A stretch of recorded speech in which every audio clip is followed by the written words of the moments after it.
Hi guys. நம்ம வந்து ரீசெண்டாக பேட்டா ப்ரீடிங் போட்டிருந்தோம். பிளாக் கலர் பேரு. ப்ரீடிங்லாம் சக்ஸஸ்ஃபுல்லாக ஆச்சு.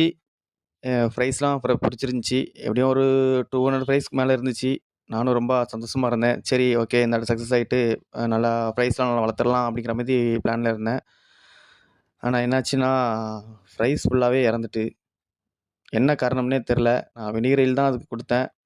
நான் இதுக்கு முன்னாடி கூட ஒரு 100 ப்ரைஸ் நான் காப்பாற்றிருக்கேன். அப்போலாம் வெறும் எக்யாக் தான் கொடுத்தேன். முட்டை மஞ்சக்கரு வச்சு கொடுத்தே அவ்வளோ குட்டீஸ் காப்பாற்றினேன். இது 200 குட்டீஸ்க்கு மேலே தான் இருந்திருக்கும். நான் வினிகரில் வச்சுருக்கோம்னா இந்த தாட்ட நல்லா காப்பாற்றிடலாம் அப்படின்னு சொல்லி ரொம்ப கான்ஃபிடண்ட்டாக இருந்தேன். என்ன ஆச்சுன்னே தெரில. நான் என்ன மிஸ்டேக் பண்ணணும்னு எனக்கும் தெரில. என்னெல்லாம் பண்ணியிருந்தேன்னு சொல்கிறேன். இல்லை நான் எதாவது இப்போ தப்பு பண்ணியிருந்தேன்னா சொல்லுங்கள், அதை நான் அடுத்த தடவை திருத்திக்கிறேன். நான் இந்த தாட்டா ப்ரீடிங் வந்து பிளாக் கலர் டப்பில் போட்டிருந்தேன். Full black. போனாட்டா ஒயிட் கலர் பேக்ரவுண்ட் இருந்துச்சு. ஒயிட் கலர் டப்பில் போட்டிருந்தேன். அந்த 2 தான் இந்த வித்தியாசம். அது போக போனாட்ட ஏர் ஸ்டோன்லாம் போடலை.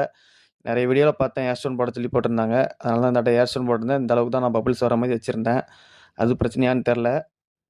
இன்னொன்று, நான் போனாட்ட இண்டோரில் வச்சு ப்ரீட் பண்ணேன். இந்த தடவை அவுட்டோர்னால் ஃபுல்லாக அவுட்டோர் கிடையாது, மேலே கவர் பண்ணி தான் இருந்துச்சு. அது போக மழை டைம் இந்த டைமு.